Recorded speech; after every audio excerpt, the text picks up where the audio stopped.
What starts here changes the world.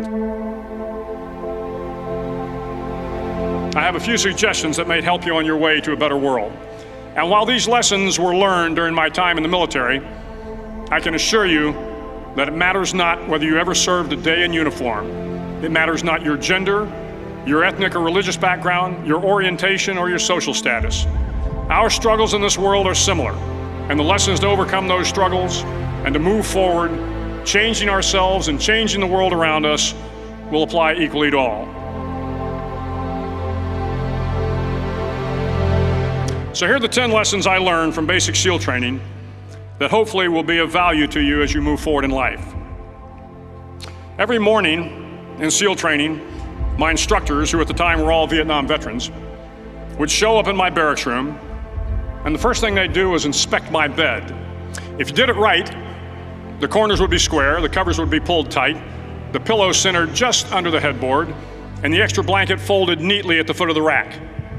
It was a simple task, mundane at best, but every morning we were required to make our bed to perfection. It seemed a little ridiculous at the time, particularly in light of the fact that we were aspiring to be real warriors, tough, battle-hardened SEALs. But the wisdom of this simple act has been proven to me many times over.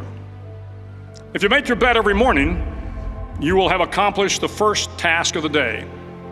It will give you a small sense of pride, and it will encourage you to do another task, and another, and another.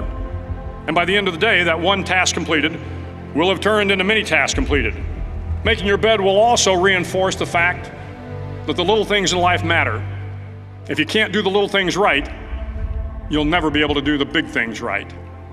And if by chance you have a miserable day, you will come home to a bed that is made,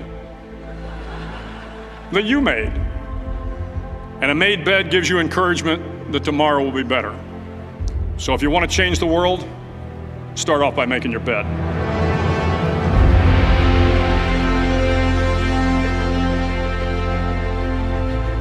During SEAL training, the students are all broken down into boat crews. Each crew is 7 students, 3 on each side of a small rubber boat, and 1 coxswain to help guide the dinghy. Every day your boat crew forms up on the beach and is instructed to get through the surf zone and paddle several miles down the coast. In the winter, the surf off San Diego can get to be 8 to 10 feet high, and it is exceedingly difficult to paddle through the plunging surf unless everyone digs in. Every paddle must be synchronized to the stroke count of the coxswain. Everyone must exert equal effort, or the boat will turn against the wave and be unceremoniously dumped back on the beach. For the boat to make it to its destination, everyone must paddle. You can't change the world alone. You will need some help. And to truly get from your starting point to your destination takes friends, colleagues, the goodwill of strangers, and a strong coxswain to guide you. If you want to change the world, find someone to help you paddle. Over a few weeks of difficult training, my SEAL class, which started with 150 men, was down to just 42. There were now 6 boat crews of 7 men each. I was in the boat with the tall guys, but the best boat crew we had was made up of the little guys, the Munchkin crew we called them. No one was over 5'5". The Munchkin boat crew had 1 American Indian, 1 African American, 1 Polish American, 1 Greek American, 1 Italian American, and 2 tough kids from the Midwest. They out-paddled, outran, and outswam all the other boat crews. The big men in the other boat crews would always make good-natured fun of the tiny little flippers the Munchkins put on their tiny little feet prior to every swim. But somehow these little guys from every corner of the nation and the world always had the last laugh, swimming faster than everyone and reaching the shore long before the rest of us. SEAL training was a great equalizer. Nothing mattered but your will to succeed, not your color, not your ethnic background, not your education, not your social status. If you want to change the world, measure a person by the size of their heart, not by the size of their flippers. Several times a week, the instructors would line up the class and do a uniform inspection. It was exceptionally thorough. Your hat had to be perfectly starched, your uniform immaculately pressed, your belt buckle shiny and void of any smudges. But it seemed that no matter how much effort you put into starching your hat or pressing your uniform or polishing your belt buckle, it just wasn't good enough. The instructors would find something wrong. For failing the uniform inspection, the student had to run, fully clothed, into the surf zone. Then wet from head to toe, roll around on the beach until every part of your body was covered with sand. The effect was known as a sugar cookie. You stayed in the uniform the rest of the day, cold, wet, and sandy. There were many a student who just couldn't accept the fact that all their efforts were in vain, that no matter how hard they tried to get the uniform right, it went unappreciated. Those students didn't make it through training. Those students didn't understand the purpose of the drill. You were never going to succeed. You were never going to have a perfect uniform. The instructors weren't going to allow it. Sometimes, no matter how well you prepare or how well you perform, you still end up as a sugar cookie. It's just the way life is sometimes. If you want to change the world, get over being a sugar cookie and keep moving forward. Every day during training, you were challenged with multiple physical events: long runs, long swims, obstacle courses, hours of calisthenics, something designed to test your mettle.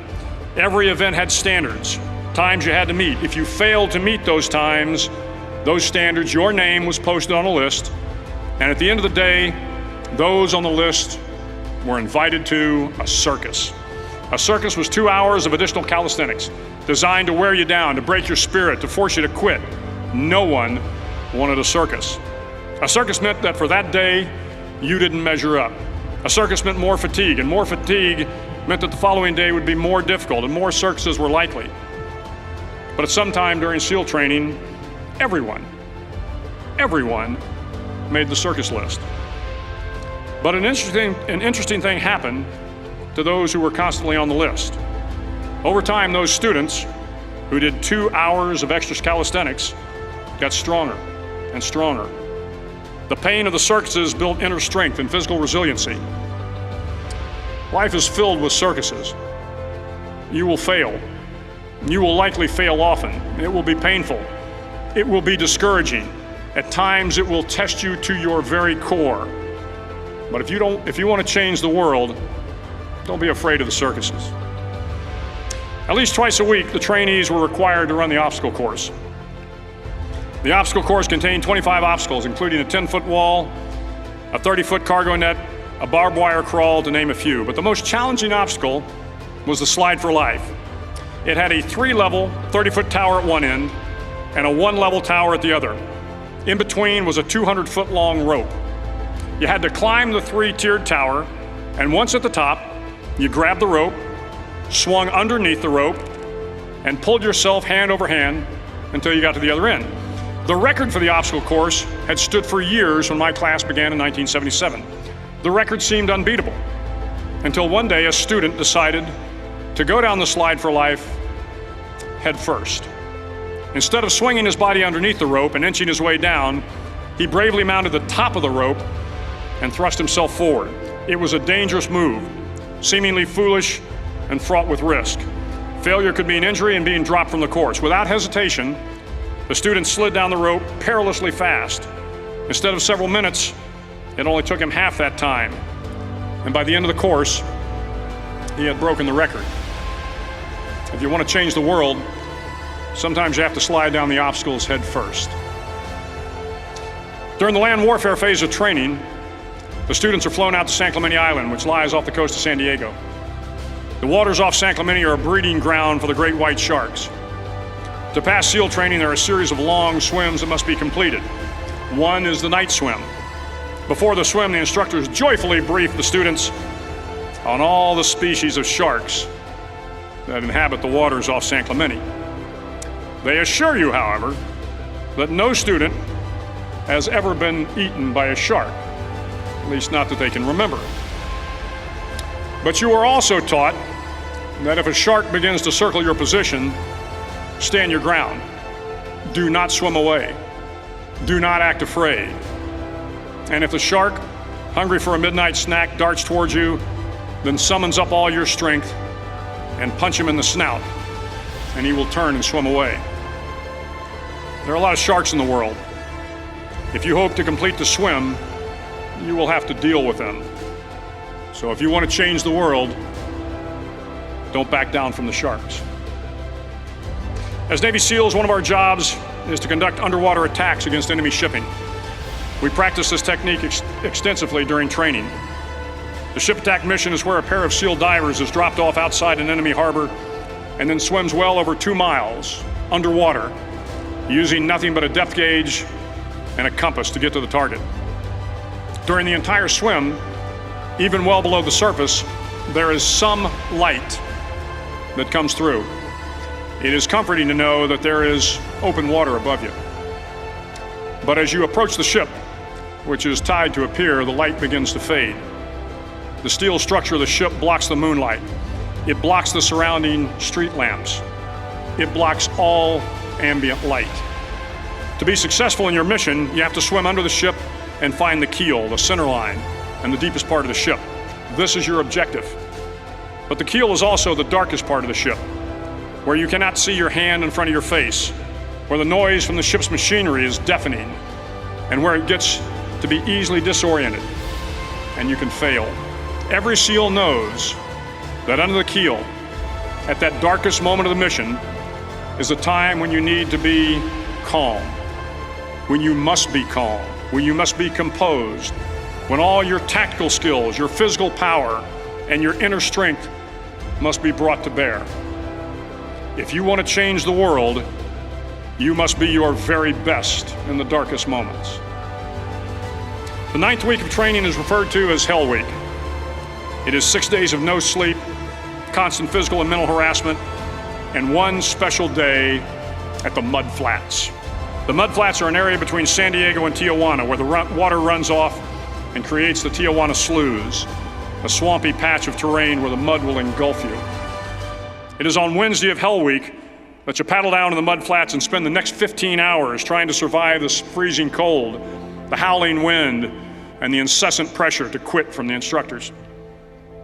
As the sun began to set that Wednesday evening, my training class, having committed some egregious infraction of the rules, was ordered into the mud. The mud consumed each man till there was nothing visible but our heads. The instructors told us we could leave the mud if only 5 men would quit. Only 5 men, just 5 men, and we could get out of the oppressive cold. Looking around the mud flat, it was apparent that some students were about to give up. It was still over 8 hours till the sun came up. 8 more hours of bone-chilling cold. The chattering teeth and the shivering moans of the trainees were so loud, it was hard to hear anything. And then one voice began to echo through the night. One voice raised in song. The song was terribly out of tune, but sung with great enthusiasm. One voice became 2, and 2 became 3, and before long, everyone in the class was singing. The instructors threatened us with more time in the mud if we kept up the singing, but the singing persisted, and somehow the mud seemed a little warmer, and the wind a little tamer, and the dawn not so far away. If I have learned anything in my time traveling the world, it is the power of hope. The power of one person, a Washington, a Lincoln, King, Mandela, and even a young girl from Pakistan, Malala. One person can change the world by giving people hope. So if you want to change the world, start singing when you're up to your neck in mud. Finally, in SEAL training, there's a bell. A brass bell that hangs in the center of the compound for all the students to see. All you have to do to quit is ring the bell. Ring the bell, and you no longer have to wake up at 5 o'clock. Ring the bell, and you no longer have to be in the freezing cold swims. Ring the bell, and you no longer have to do the runs, the obstacle course, the PT, and you no longer have to endure the hardships of training. All you have to do is ring the bell to get out. If you want to change the world, don't ever ring the bell. It will not be easy. Start each day with a task completed. Find someone to help you through life. Respect everyone. Know that life is not fair and that you will fail often. But if you take some risks, step up when the times are the toughest, face down the bullies, lift up the downtrodden, and never, ever give up. If you do these things, the next generation and the generations that follow will live in a world far better than the one we have today. And what started here will indeed have changed the world for the better. Thank you very much.